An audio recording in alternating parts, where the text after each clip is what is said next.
Okay? So things that I want you just to be aware of. The test question will focus on this.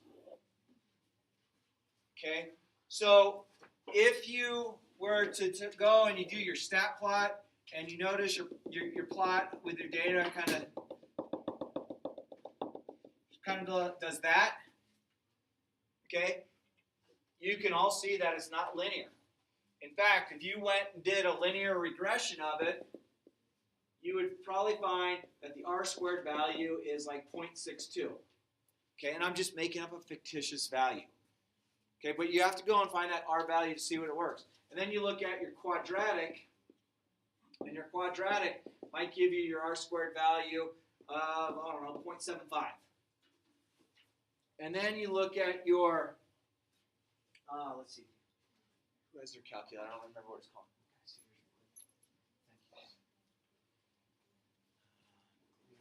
Stat, calculate. And then you have the cubic regression. And it might give you an r-squared of 0.87. So it's getting better as you go through. And then it has the quartic, which might give you an r-squared value of 0.96, and there's nothing else for you to choose from. Thank you. So which equation are we really looking for? Which is the one that fits the best? The quartic. Okay? And a quartic is basically this or this. That's what the line's going to look like, one or the other. So the end behavior either both go to positive infinity or they both go to negative infinity. Okay? And then if I were to say, okay, what's the quartic? And we have discovered that some of the calculators, the y equals vars statistics equation, sometimes doesn't work. Okay? Some of the calculators that'll transfer it really well. The ones that aren't working as well are like the 84 pluses, where for some reason it puts the base and then it puts everything else as an exponent. I don't know why it's defaulting that way. So what you should do on this is it's going to give you, let's say we found it to be quartic. So they're going to say ax to the fourth plus bx to the third plus cx squared plus dx plus e. And then it's going to say a is equal to 0.3261 e to the negative 5. And then it might say b is equal to 0.2713. You know, it keeps going. C is this.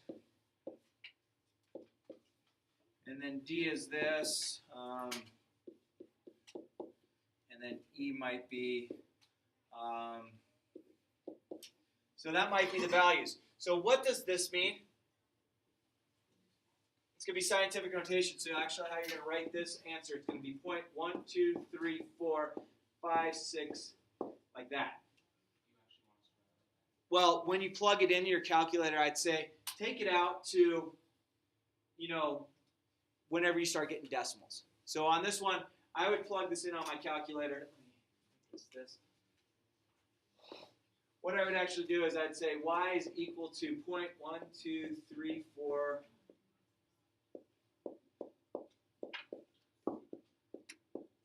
I'd say take it out 4 or 5 decimals on each one so you can get it. You have to put it in. I'm just going down because I'm running out of room. C is 36.7 x squared. Plus D is 14.2x, plus E is 6.2.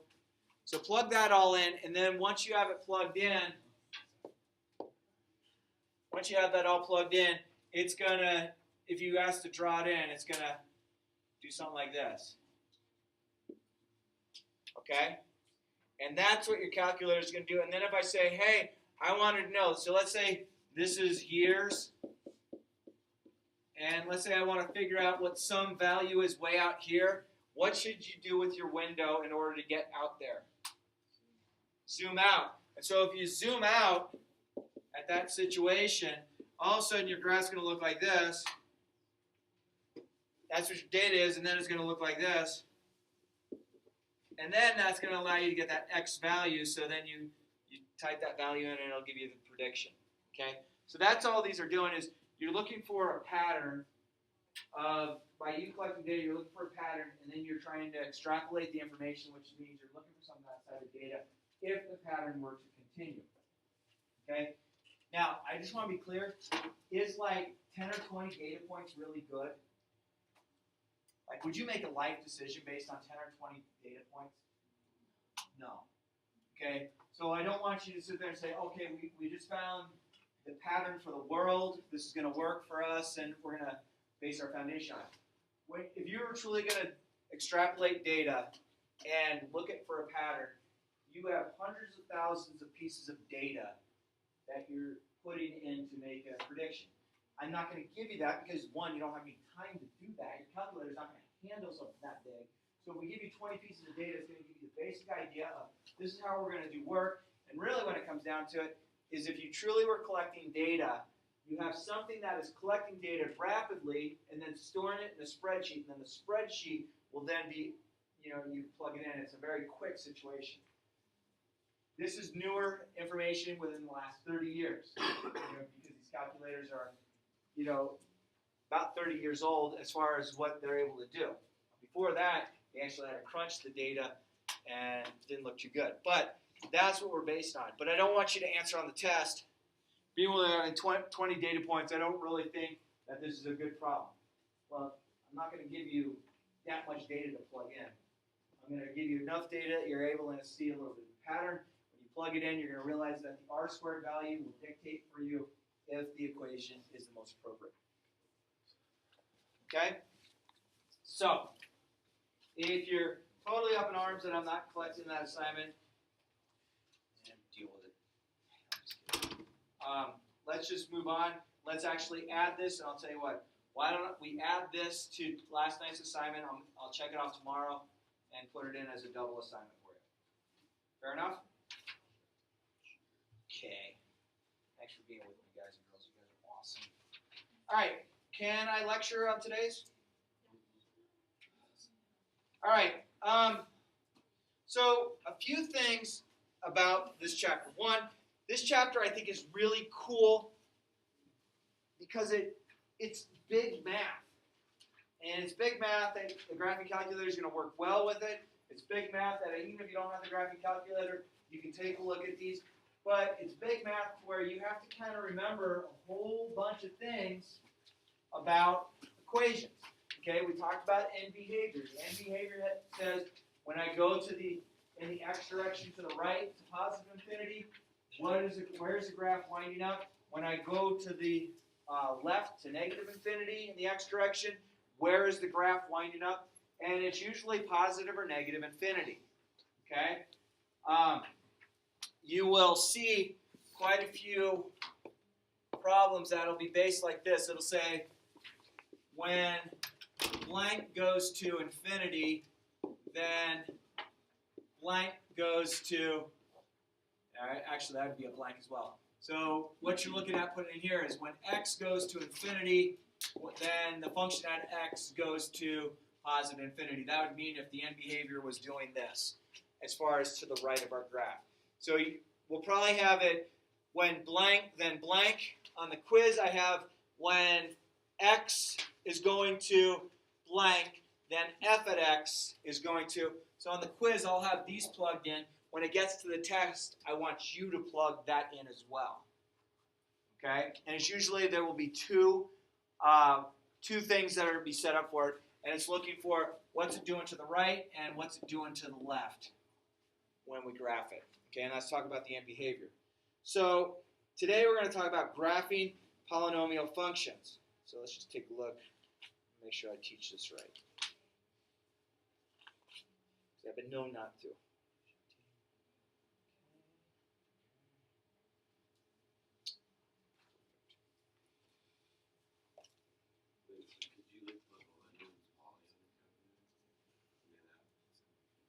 Plug that big old equation in on the left screen.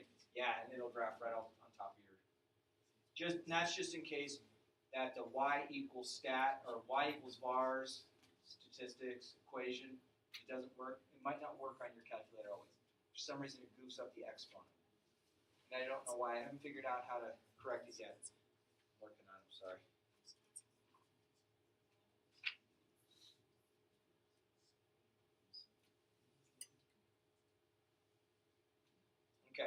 So there's a lot of different ways when you start going about graphing these.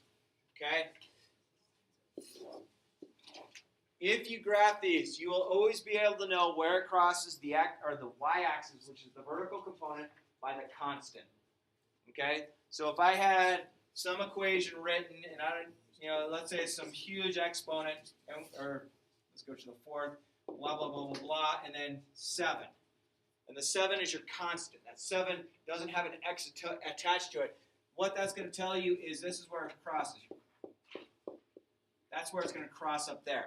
Okay, that's not really an important number. We're more concerned of this graph is doing this. To look like that, where n behavior on both, it's to the 4th power. It's a positive x to the 4th. So 4th is an even. So the n behaviors both go the same direction. In this case, they both go to infinity. But this is how I would graph this. If I knew that if I wanted just an idea what this graph looked like, that 4 means, and this being positive out front, means they're both going to end up. This 7 means it's happening there. Do I know exactly where this is taking place right now? Not at this point, but we'll get there. Okay? Now remember, I think I told you guys this. Did I talk about if a graph bounces off the x-axis versus goes through it? Okay? So a bounce versus go through. Let's say I had a big polynomial, and let's go to the full screen. Let's say I had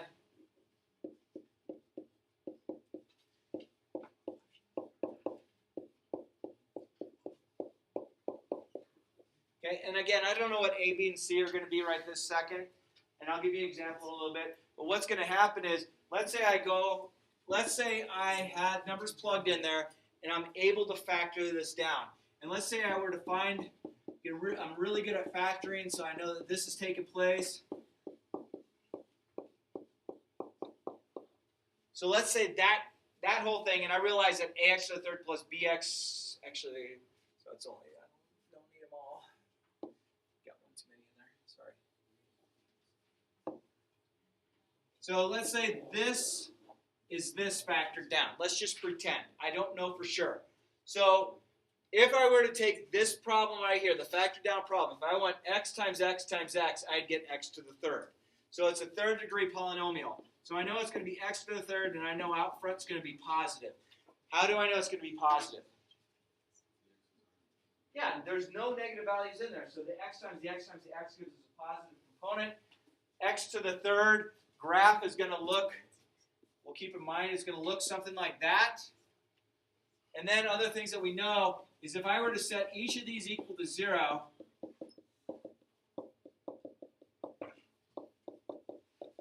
and solve each of them,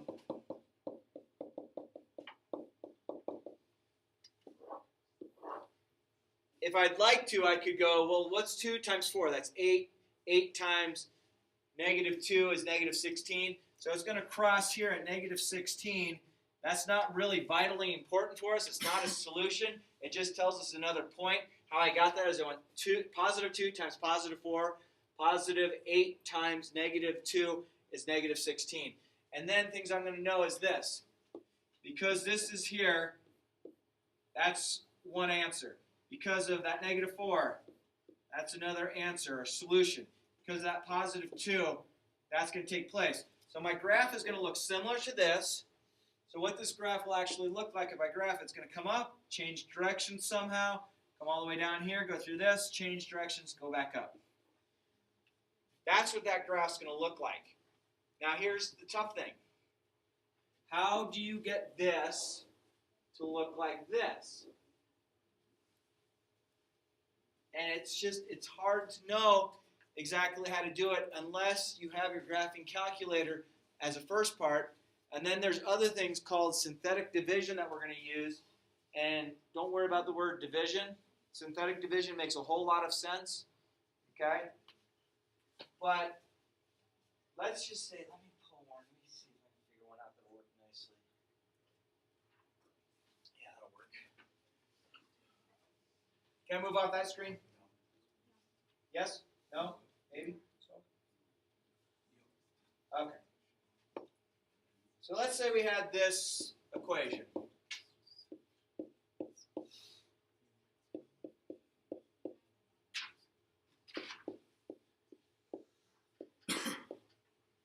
Okay, you've actually had enough math so far that you could start factoring this. What kind of factoring do we do, or do we start out with if we have 4 terms? There's one kind of, it's not the dream method, what is it? The grouping, yeah. We're going to factor by grouping. So if you see 4 terms, start out going, okay, I should think about factor by grouping first.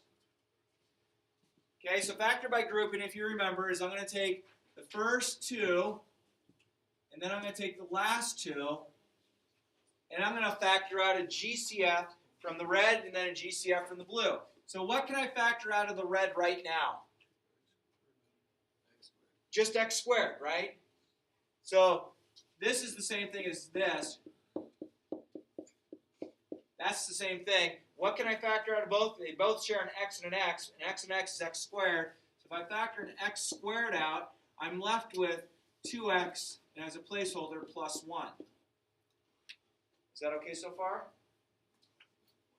And then what about the blue? What do I have in common with the blue? Good, -4. So if this value here is negative, more than likely, if it does factor by grouping, you have to factor a negative out. So if I factor a -4 out of that, I'm left with 2x. If I factor a -4 out of -4, I'm left with plus 1, not -1. The reason not -1 is because I'm factoring the negative out, okay? All right, so then you're going to take a look and say, what do I have left? I have this and this. Are they the same? So we went from 4 terms really down to 2 terms. We're a red and a blue term. So what do I have in common between the red and the blue term?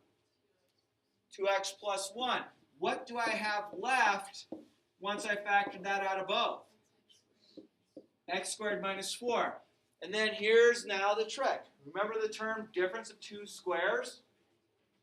X squared minus 4 is called the difference of 2 squares. X squared is perfect squared, 4 is perfect squared. Difference means the subtraction. So what does x squared minus 4 factor down to?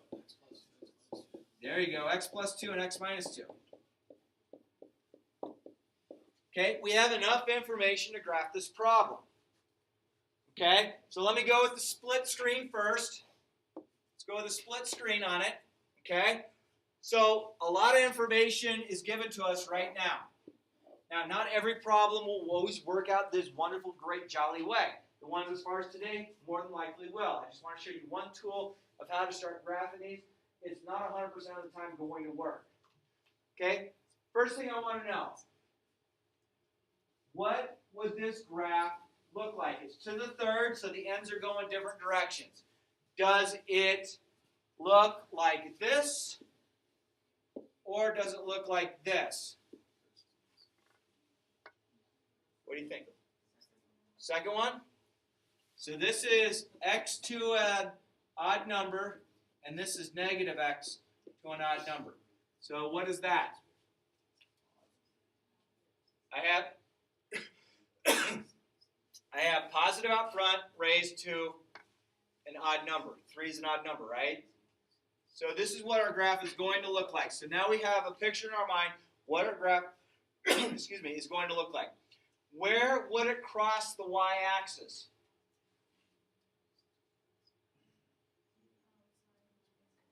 Where? At -4. We get that from right here. That tells us this is where it's going to cross the y-axis. Is that a solution to the problem? Is it a solution to the problem? No, the solutions always cross the x-axis. Where it crosses the y-axis is just giving you one extra point to plot. Okay? Anyone want to take a shot at where this is going to cross the x-axis? Remember, I have to set each of those equal to 0. -2, +2, and what? -1/2. If I set that equal to 0, 2x plus 1 equals 0, subtract 1, divide by 2. So, -1/2. Do we have enough information to graph this problem? Remember, it's going to look like this. So it's going to come up from the bottom here, come through here, and do that. These are my solutions to the problem. I have 3 solutions. I happen to have nowhere it crosses the y-axis. I get that off the original. But that's what this graph is going to look like if we were to graph it. So do you not care about where between the first two on the x-axis or Here? There, you don't care how far back it is? Is it opposite? Well, yeah, because it flip-flops. It's not always opposite. No, it's not the same distance. Right now, I'm not too concerned about this is called the local maximum. This is called the local minimum. I'm not that concerned that you know how high or low it goes. I can tell you that halfway in between these is going to give you a max. Do I know exactly where it is? I mean, that's between -0.5 and -2. I guess I could figure out that and then figure out the y component. It's not the most vital thing. Okay? And as far as the local min goes, it's halfway between here and here. That's going to take place. Again, you would find whatever is halfway between -0.5 and 2. You'd plug that x value into your original equation, and it would give you how far down it would actually go. This is not necessarily how far it would go down. It just is giving you an idea. You know, what does our graph look like? I'm not too concerned about the local max, local min. Further classes down the road will focus on the local max and min. It's called calculus. But as far as right now, we're not that worried about it. Okay. An absolute max would be this. Absolute min would be this, which would be your infinities. That's your end behaviors. So the local means that, I call it this part. It's the in between. That's the official math term is Ask your other math teacher that. Go, Mr. Sharp, that's called Dwyer, say something different than that? All right. Does that make sense so far? We doing all right? Just take a look, make sure where our assignment's going with, make sure I covered everything.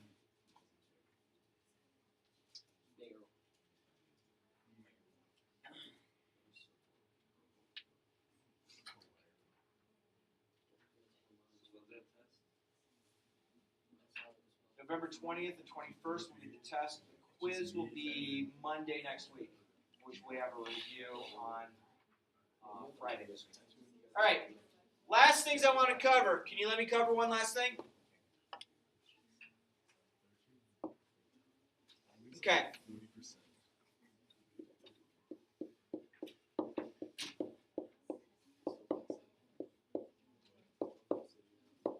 Okay, so let's say we had some equation given. Okay, this is 7x to the 5th. Notice I don't have a 4th power, a 3rd power, or a 2nd power. That's okay.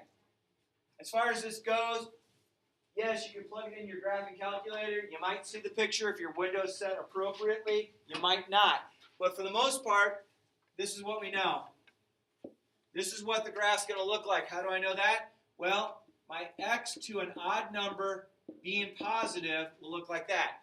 It'll look like this if it's negative x to the odd number. Okay? So that's the first thing we need to know. Now, the fundamental theorem of algebra, ooh, you guys didn't know you're hitting that yet. Fundamental theorem of algebra says this. The maximum possible number of real solutions that you would have is whatever your highest exponent would be. Let me repeat that. The maximum number of real possible solutions, real meaning the real number system, solutions that you would have is whatever your highest exponent. So what is the maximum number of possible real solutions I would have on this problem?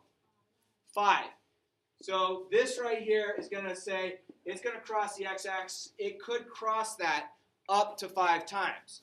Okay? It could cross where it's definitely doing this. 1, 2, 3, 4, 5, like that. That's not as likely to happen. A lot of times you might get something that might look like this. So this right here and this right here would tell you you have a minimum of 2 binomials that are the exact same because it's bouncing off of it. And this would be, so this would actually be 3 real solutions where 2 of those solutions happen to be double roots, meaning it happened twice, like x minus 2 and x minus 2. Okay? But other things that could happen is you could have complex solutions. So the complex solutions deal with imaginary numbers. That's your square root of a negative. Okay? Square root of a negative gives you a negative solution. I can tell you that complex solutions always come in pairs. And the pairs are conjugates of each other. If you remember, conjugate is, if you have like 3 plus 2i, you'd also have 3 minus 2i. Those would be solutions. Those would be complex solutions. So if I were to say to you, hey, what's the maximum number of real solutions or real zeros that we could have on this problem? The answer would be 5. Okay? This will not cross the x-axis more than 5 times. And that's what the highest exponent is going to tell us.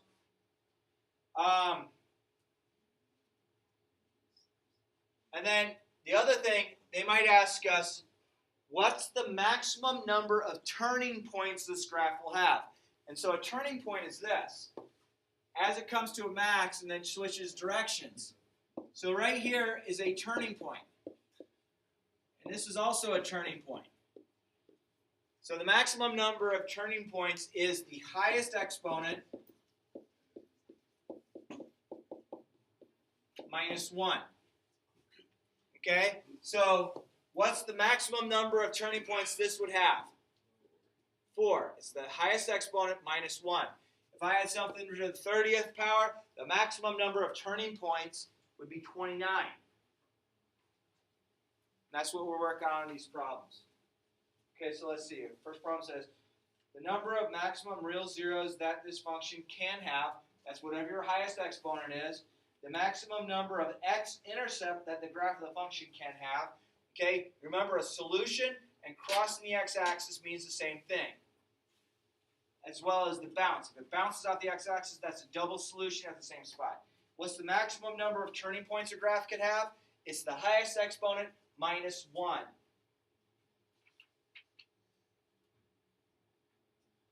And let's see. One last little thing. How would I graph this?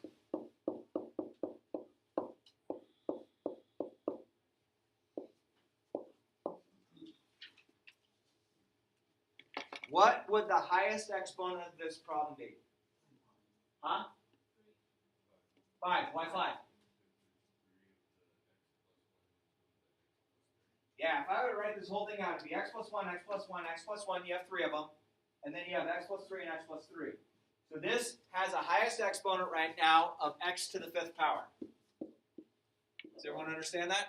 So remember, like bases, basically you're adding this and this together. They're not really like bases, but that's going to tell you what the highest exponent of this problem is. Okay, if this is positive and that's odd, this is what the graph is going to look like.